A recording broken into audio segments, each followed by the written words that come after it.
Bal tajibu balik wajib apa salat ala murtadin ing atase wong kang murtad wa muta'addil lan wong kang sengaja bisakarin kelawan mendem. Wa yuqtalu lan den pateni el muslim wong muslim al mukallaf kang mukallaf at-tahiru kang suci. Haddan kelawan had bidur bi unuki kelawan mukul cengele muslim mukallaf lehernya, potong lehernya. In akhraja lamun to ngetokake sapa muslim mukallaf hak ing salat al maktubah ai al maktubah ta tegese ing salat maktubah salat kang den wajibake mau amidan ninggalake hale wong kang sengaja amitan hale wong kang sengaja an waktu jam'in saking waktu jamak takhir laha maring kedue salat an waktu jam'in saking waktu jamak laha kedue salat ingkang lamun ana sapa muslim mukallaf iku kaslan wong kang malas keset wong malas makti kodi wujubiha sertane ngeyakini kewajibane salat in lam yatub lamun ora tobat sapa muslim mukallaf tahir mau ba'dal istitabati sakwise dikon tobat wa ala nadmil istitabati lan ing atase kesunahan murih tobat layat manu mongko ora nanggung sapa man wong qatalahu kang mateni ing muslim kang ninggalake salat mau qoblat taubati sadurunge tobat lakin nau akan tetapi ne man qatalahu iku ya samudu sapa man wayuk taulan den pateni sapa tariku sholah mau kan ninggalke salat kufron hale dihukumi kafir ing taro kahalamun ninggalake sapa man ing salat jahidan hale wong kang nentang wujubah wajib salat wala yusalu mongko ora den dusi sapa tariku sholah wala yusollalan ora den salati sapa alaihi ing atase tariku sholah. Jadi ini bab mengenai kewajiban sholat maktubah 5 waktu itu. Apa perintah sholat itu namanya perintah itu ya ada yang mengerjakan, ada yang meninggalkan. Yang mengerjakan ya nggak masalah, yang meninggalkan itu macam-macam itu alasannya itu. Kayak kita ngaji itu masuk kelas ya kan, ada yang masuk, ada yang enggak. Kalau masuk sudah nggak usah diperkara. Walaupun masuk itu ya ngaji bener-bener, ada yang ngantuk, ada yang main-main, ada yang ngelamun, intinya masuk. Sudah nggak bisa dihukum itu, nggak bisa ditakzir. Tapi yang nggak masuk kelas, nggak masuk ngaji, oh macam-macam itu. Ada yang sakit, ada yang bolos, ada yang pulang, ada yang memang asli menganggap bahwa ngaji itu nggak penting, atau menentang lah, menentang, jahit namanya. Jadi kalau orang yang meninggalkan, ada kalanya sengaja, ada kalanya tidak. Kan gitu kan. Kalau sengaja tergantung. Dia meyakini wajibnya sholat apa enggak. Yang kedua, dia meninggalkan itu menentang atau karena malas. Jadi pembahasan pertama adalah orang-orang yang wajib sholat. Siapa itu? Yaitu muslim yang mukallaf. Orang Islam yang sudah balik, otaknya fungsi, berakal. Balik itu ya sudah sama-sama kita ketahui. Sudah haid atau sudah keluar mani, itu sudah umur 15 atau 13. laki-laki atau perempuan atau bencong, khunsa itu nggak bencong sebenarnya. Khunsa itu orang yang kelaminnya double. Bencong itu kan laki-laki tapi medoi, apa jenenge? Ya, kamu jangan jadi bencong lo ya. Wah, santri dalen jadi bencong tak kirim polisi nembak. Macam-macam orang itu ya. Tembak kepalanya itu. Tapi kalau yang disebut khunsa di dalam kitab itu memang kelaminnya 2 gitu loh. Paham ya? Dan tidak usah kamu bayangkan ya kan, ngaceng yang kamu bayang macam-macam ya. Gitu. Ada. Saya punya kawan-kawan yang saudaranya khunsa itu ada. Dan dua-duanya fungsi alat kelamin itu. Piye saat modelnya? Ya nggak tahu, masuk saya suruh ngintip ya, aneh-aneh kamu tuh ya. Tanya sendiri sana. Cuman secara ilmu kedokteran tuh memang macam-macam gitu ya. Nggak tahu lah pokoknya. Namanya kelainan tuh kan beda-beda toh. Semua namanya kelainan tuh beda-beda. Mata juling itu aja beda-beda, ya kan. Hidung pesek itu aja beda-beda. Hidung mancung ya beda-beda loh. Nah, hidungnya mancung. Mancungnya kayak apa? Ya nggak bisa dijelaskan loh, hidungnya orang tuh beda-beda kok. Ya kan? Bibir sumbing itu beda-beda sudah. Ya kan? Nah, kamu cek itu kelamin kamu 1 apa 2? Ya kan? 1 saja. Penting fungsi. Ya kan? Jadi yang perlu diperhatikan itu pertama itu tuh fungsi itu. Fungsi dengan baik dan jangan kamu rusak itu fungsinya itu. Nanti tiba-tiba kamu nikah nggak punya anak, repot kamu. Ya, dijaga itu fungsi zakar kamu tuh kamu perhatikan itu, kamu rawat. Di dalam kitab fikih dan di dalam sunnah itu kan kalau kita lagi buang air kecil katanya kita ini suruh dehem dan ngurut itu saluran airnya itu. Maka di dalam fikih diterangkan nggak boleh keras-keras, harus pelan. Jadi ulama pun mikir itu, fikih aja mikir, apalagi hadis. Kenapa suruh pelan itu? Biar tidak menimbulkan lecet, iritasi, kerusakan di saluran kencing itu. Karena dari saluran itulah nanti keluar air mani, ya kan? Anak-anak kalian. Gitu. Mani hukumnya suci. Tapi kan melewati tempat kencing itu. Kira-kira suci apa najis? Suci, tapi melewati tempat najis. Ya repot ah. Ya. Suci apa najis? Suci, kata madzhab Syafi'i. Kata madzhab Hanafi, memang benar suci, tapi kan dia melewati tempat yang dilewati kencing. Ya repot itu. Airnya bersih, tapi melewati peralon yang sudah ada lumutnya. Kira-kira bersih murni apa campur lumut? Apa bau lumut, rasa lumut? Kan nggak mungkin murni lagi itu. Nah itu alasan mereka mengatakan mani itu najis. Aslinya suci. Karena melewati peralon yang digunakan lewat air kencing, akhirnya jadi najis kan. Minimalnya muntah najis. Tapi karena sama-sama cair nyampur, akhirnya najis. Bukan kok asli berpendapat najis, enggak. Akhirnya Imam Syafi'i menjawab, enggak usah dipikir dalam-dalam begitu. Rasulullah bilang najis, najis, Rasulullah bilang suci, suci. Nyatanya Rasulullah bilang bahwa mani itu suci. Buktinya ketika beliau bajunya terkena bekas mani itu cukup dikerik kemudian dipakai sholat, ya sudah. Nah kalau lagi pula mani dihukumi najis, berarti semua manusia ini najis dong. Bahan bakunya najis, bahan bakunya itu najis. Terus gimana Ustaz? Ya sudah, yang bilang suci-suci, bilang najis-najis. Lagi pula kamu juga nggak terlalu mikir itu kok. Selalu dibahas panjang-panjang, pusing juga. Orang yang dalam keadaan suci di sini maksudnya nggak kafir gitu ya, terus enggak.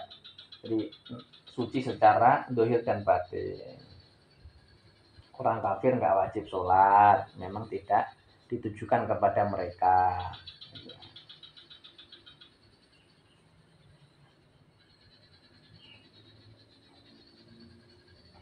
karena di luar hitopnya namanya itu. Orang Indonesia nanti Februari wajib nyoblos pilpres pileg. Itu yang terkena hitop itu ya orang Indonesia yang punya KTP Indonesia. Ternyata ada orang-orang di Indonesia ini yang aslinya orang Malaysia, orang Singapura, orang Brunei. Apakah wajib nyoblos? Enggak, karena memang bukan hitopnya. Karena yang dituju itu bukan mereka. Begitu pula sholat. Sholat itu yang disuruh sholat itu orang-orang Muslim. Ketika Anda mengaku orang Indonesia, maka disuruh nyoblos nanti Februari, tanggal berapa itu? 14 atau berapa itu. Tapi kalau Anda bukan orang Indonesia, ya enggak. Jadi nggak usah heran kok orang kafir nggak kena kitab sholat. Memang sholat itu yang boleh menghadap Allah Subhanahu Wa Taala itu orang-orang yang memang betul-betul suci zahir batin. Orang kafir itu tidak diizinkan menghadap kepada Allah Subhanahu Wa Taala. Nyembah ini kan ngadep, sowan, menghadap zat yang paling suci, yang maha suci. Yang tidak suci tidak boleh ngadep. Nah kafir kan najis. Orang haid, orang nifas saja nggak boleh, ya kan?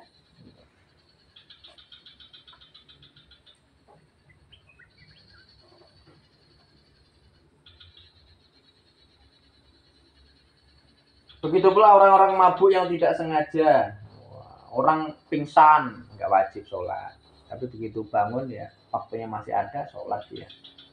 Termasuk orang lupa, kebablasan tidur, ya. Begitu bangun waktunya masih ada ya sholat ya. Orang tidur kan kayak mukma alaih, ini kan mirip-mirip nih mukma alaih orang mabuk yang nggak sengaja. Kalau sengaja gimana? Aslinya dia kalau sengaja ya wajib sholat.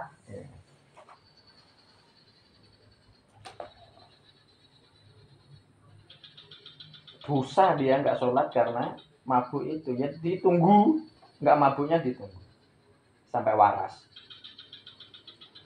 Orang-orang haid, orang nifas, ini perempuan ini yang dikatakan naqisatul aqli wa dini. Perempuan itu dikatakan bahwa akalnya kurang, agamanya kurang.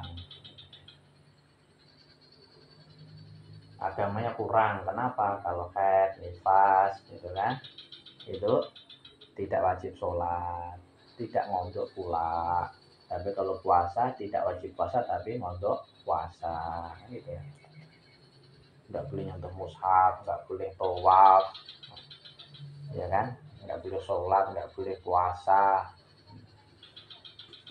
nggak boleh berhubungan suami istri, nggak boleh jima. Banyak hal-hal yang nggak boleh, yang aslinya kalau didasari niat yang baik semua itu ibadah. Maka mushaf, bawa mushaf itu kalau diniati ibadah ya jadinya pahala. Baca Quran nggak boleh, orang haid, orang nifas itu, kecuali niatnya zikir pagi petang baca ayat kirzi, yang dibaca ayat-ayat boleh nggak boleh, asal niatnya zikir. Tapi kalau niatnya baca Quran nggak boleh. Itu dulu pertama yang saya rubah di Alesan itu. Saya datang itu dulu mereka pakai fikih yang boleh bawa Quran, boleh baca Quran walaupun dalam keadaan hadas besar. Saya bilang yang salah tetap salah, yang benar tetap benar, pakai fatwa yang benar. Jadi tradisi lama mau dilanjutkan, akhirnya terjadi perdebatan saya.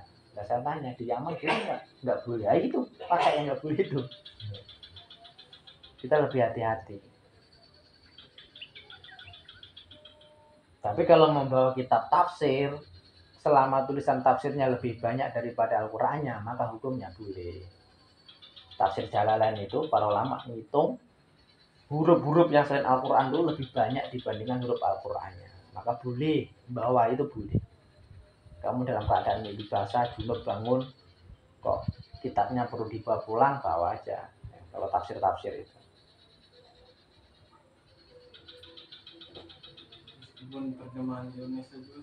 Terjemah itu bukan tafsir. Karena ayatnya nyambung. Tafsir itu ayatnya terpisah-pisah, tahu nggak? Tahu nggak kamu? Kalau terjemah kan ngumpul dia. Itu mushaf. Cuman kebetulan ketempelan tulisan Indonesia. Kalau tafsir itu kan alif lam mim wallahu alam bimuradihi. Dalikal kitab hadza isyaratun wa hadza mubtadaun gitu kan. Itu kan jadi terpisah itu. Tapi kalau terjemah Jawa, terjemah bahasa Indonesia, ini tengahnya aja masih ngumpul. Itu kayak Quran terus ditempeli sesuatu gitu. Gimana? Jumhur mengatakan enggak boleh. Gitu. Kemudian orang-orang yang meninggalkan sholat, ya kan, yang muslim, mukallaf, tauhid tadi itu dihukum. Hukumnya nggak main-main. Hukum mati. Dipenggal kepalanya, bidur biunuki. Jadi cara bahasanya digepuk cengele. Lehernya itu dipenggal. Apabila dia mengeluarkan sholat tadi dari waktu jamak karena malas. Itu pun kalau nggak tobat. Kalau tobat ya sudah. Jadi batasannya itu banyak. Yang pertama, dia mengeluarkan dari waktunya karena sengaja. Kalau nggak sengaja, ya enggak. Dari waktu jamak takhir. Jadi dia belum sholat duhur sampai jam 6 begini, sampai setengah 7. Berarti dia udah kelewatan tuh. Kalau baru masuk waktu asar, belum. Karena duhur itu, kapan waktu sholat duhur itu? Sejak tengah hari sampai maghrib. Kayak kalau kamu perjalanan, jamak takhir itu, duhur itu kamu boleh sholat jam 6 sore. Setengah 6 boleh. Duhur padahal. Itu namanya waktu jamak.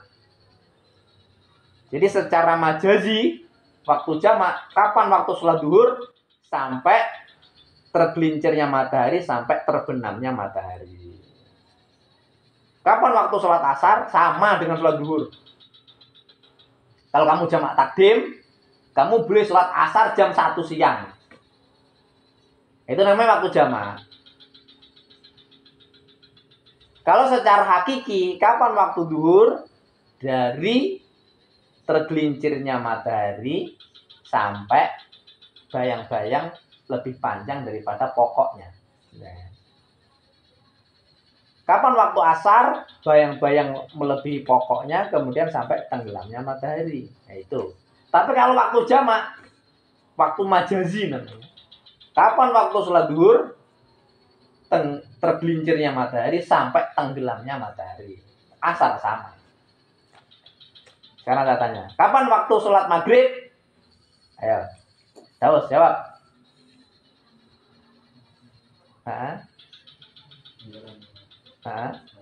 Sampai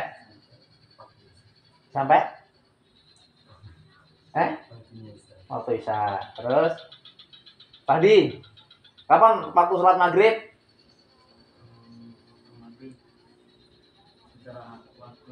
Waktu sholat maghrib secara hakiki dari tenggelamnya matahari sampai isya. Ya. Kalau secara jamak dari tenggelamnya matahari sampai subuh. Nah, gitu. Isya, kapan waktu isya? Dari tenggelamnya, kalau secara hakiki dari setelah habisnya mega merah sampai subuh. Tapi kalau secara jamak dari tenggelamnya matahari sampai subuh. Nah, itu. Apa maksudnya? Jadi waktu itu aslinya ada dua. Waktu asli dan waktu jamak. Waktu aslinya maghrib, tenggelamnya matahari sampai hilangnya mega merah itu. Itu aslinya. Tapi waktu jamak atau waktu majazi, tenggelamnya matahari sampai subuh. Jadi kalau kamu jamak takhir kan boleh sholat subuh jam 3 malam. Itu namanya waktu majazi. Dalam bahasa fikih namanya waktu jamak. Boleh kamu ngomong dua itu boleh. Kapan waktu sholat subuh? Ayo, lagi. Waktu sholat subuh. Betul. Waktu sholat subuh. Dari terbenamnya matahari sampai waktu asar. Subuh, Wadi. Dari terbitnya. Terbitnya. Apa? Terus. Subuh, bingung loh. Lagi. Betul. Terus. Subuh, sholat subuh. Astagfirullah. Lo sholat subuh nggak tahu loh. Iya jelas. Ya kan. Ayo. Wah, repot iki. Wah, repot iki. Ya, goleki PR. Ngawur ngono ora iso. Ngaji ini Fathul Mu'in Majmu' gak ngerti waktu sholat subuh, ya repot ya. Goleki. Goblok yang dipelihara. Apabila dia meninggalkan dalam keadaan malas, tetapi masih meyakini bahwa sholat itu wajib. Kalau dia nggak meyakini itu wajib, berarti kan kafir. Itu pun kalau nggak tobat, kemudian disuruh tobat. Disuruh tobat dulu.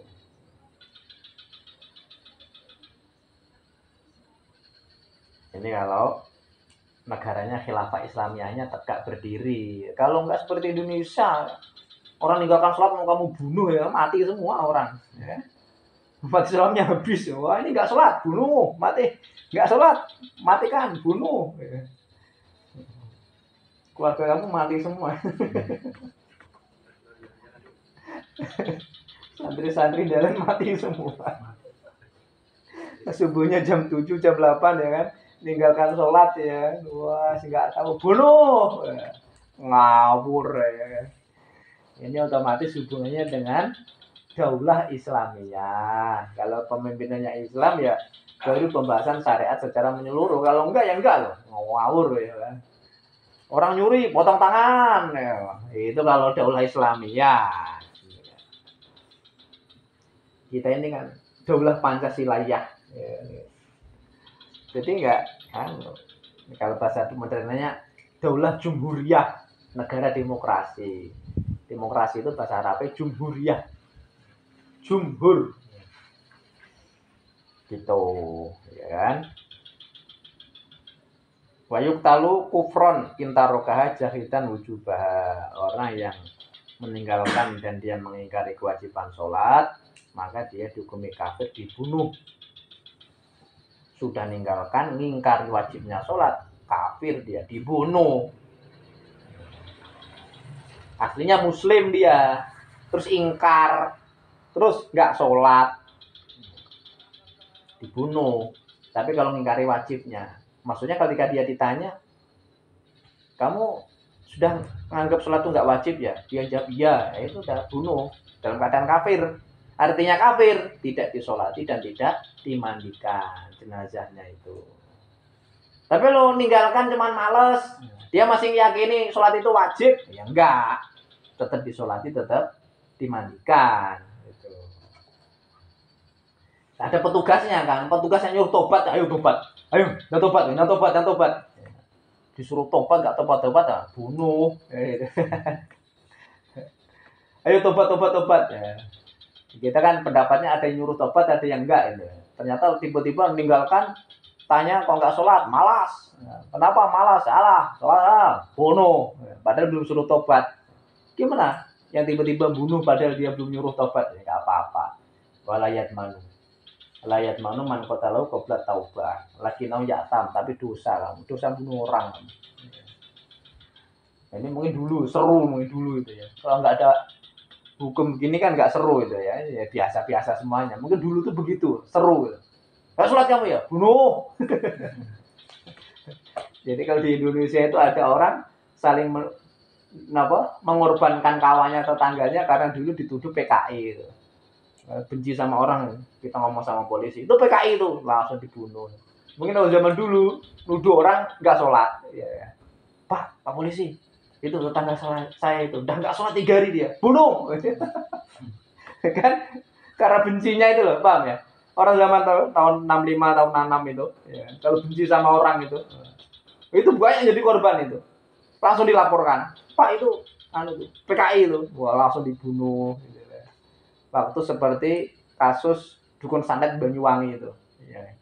Itu orang-orang yang nggak senang sama orang, pokoknya langsung dituduh. Oh itu dukun santet itu. Wah, langsung dikeroyok, bunuh, bakar hidup-hidup gitu. Mungkin zaman dulu tuh isunya itu sholat itu. Pak askar, Pak polisi, Pak tentara itu keponakan saya itu. Udah nggak sholat dia 1 minggu. Saya tanya-tanya katanya sudah nggak wajib sholatnya. Wow, macam-macam. Bunuh. Padahal enggak. Ya. Wah, kacau juga ya. Sholat dijadikan alasan untuk bunuh orang. Terus gimana itu? Siapa yang salah? Yang laporan. Yang salah lagi siapa? Yang bunuh. Kenapa dia nggak nanya-nanya dulu? Gitu. Jadi apa-apa itu harus tabayun dulu, diperjelas dulu. Ya. Makanya ngajinya harus lama itu. Maksudnya lama itu telaahnya itu di anahnya dibaca, majmu'nya dibaca, fatwa-fatwa lagi dibaca. Ya. Harus berarti kan ada timnya, ada tim interogasi, ada tim yang menasihati, ada tim yang nyuruh taubat, ada tim yang bagian nakut-nakuti. Nah ada dulu nggak tiba-tiba bunuh nggak gitu loh. Kayak kamu nggak punya SIM tuh loh. Memang kita diwajibkan untuk bikin SIM, gitu kan? Kalau nggak punya SIM maka dendanya ini. Tapi kan nggak tiba-tiba langsung main tangkap. Punya SIM nggak? Punya SIM nggak? Punya SIM nggak? Setiap orang naik motor ditanya, punya SIM nggak? Tangkap. Punya SIM nggak? Tangkap. Kan nggak gitu ya. Ada tim-timnya itu, tahapannya ada. Makanya jangan cepat-cepat menghakimi orang. Umat Islam ini dalam keadaan baik-baik saja, asalkan mereka tidak mengalirkan darah. Dikatakan juga bahwa nanti di akhirat itu orang itu akan ringan hisabnya selagi dia tidak membunuh orang Islam. Gitu. Selagi tidak mengalirkan darah orang Islam yang tidak boleh dialirkan, makin nanti dia di akhirat itu masih ringan. Masih selesa, masih sentosa, masih ada harapan besar untuk selamat. Tapi kalau udah bunuh orang, nah itu berat itu. Tuntutannya panjang. Gitu. Wallahu a'lam. Boleh nanya?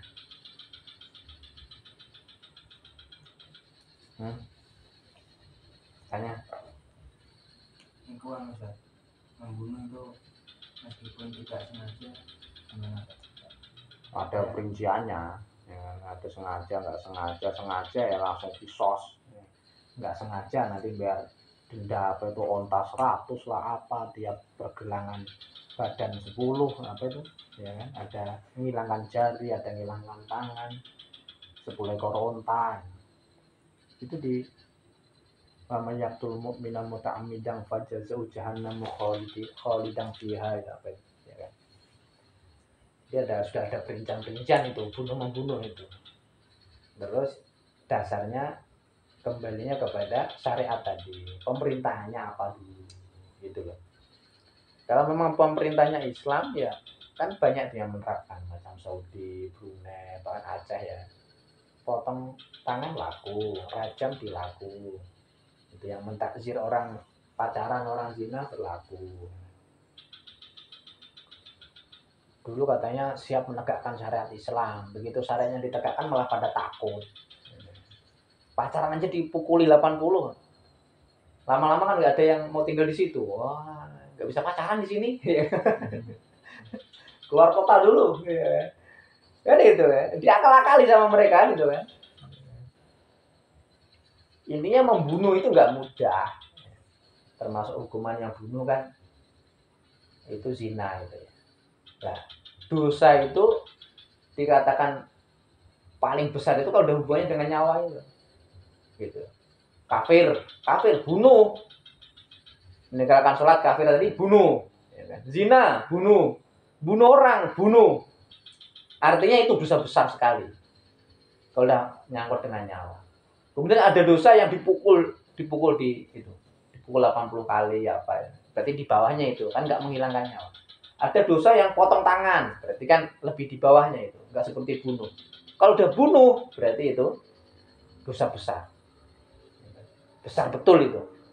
Kayak perang itu kan suruh masuk Islam, nggak mau, suruh nggak pajak, nggak mau. Bunuh, di perang itu artinya dibunuh.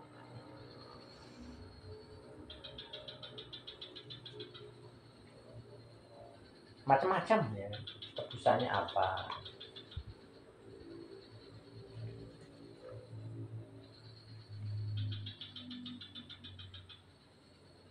Ada lagi?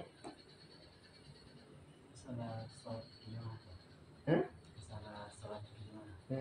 Misalnya saya ini masuk gitu. Saya tahu, belum tahu mau konsolnya misalnya, nggak tahu sholat itu sudah selesai. Terus saya ada orang yang masuk juga yang di situ, terus saya berjemaah sama itu, saya apakah dapat pahala berjemaah double? Yang double siapa? Yang saya ini. Kok double? Maksudnya pahala jamaah ya? Iya. Selama kita jamaah dapat pahala jamaah. Mau bermakmum sama orang masbuk, mau bermakmum sama musafir, sama orang mukim, ya, sama orang jamak, sama orang kosor, kamu sholat wajib makmum sama orang sholat sunnah, selama itu berjamaah tetap dihukumi jamaah, ya pahalanya 27 gitu.